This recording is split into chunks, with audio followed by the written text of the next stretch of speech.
Pemirsa, kaum milenial kebausang pinaka elemen strategis untuk pembangunan demokrasi ring era modern sekadi mangkin.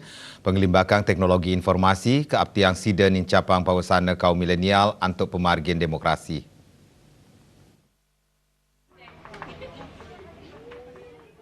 Kaum milenial raw mangkin sampun aktif taler kreatif untuk ngawi gunayang serana teknologi informasi ring politik.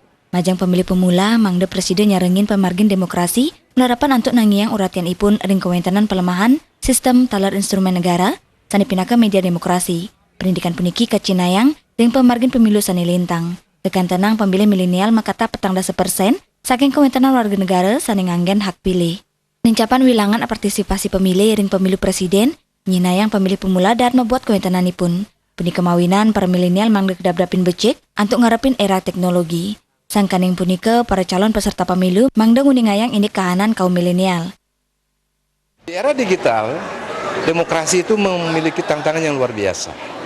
Karena kalau kita tidak mampu, terutama para pemuda dan para pelaku demokrasi yang ada di suprastruktur memainkan peran dan mengendalikan dunia digital, maka demokrasi akan runtuh oleh dampak digitalisasi yang berlebih.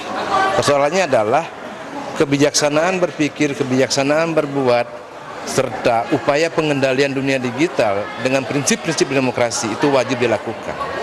Sebagaimana saya sampaikan tadi bahwa kalangan generasi muda memegang peran yang sangat luar biasa dalam rangka pembangunan demokrasi di era digital.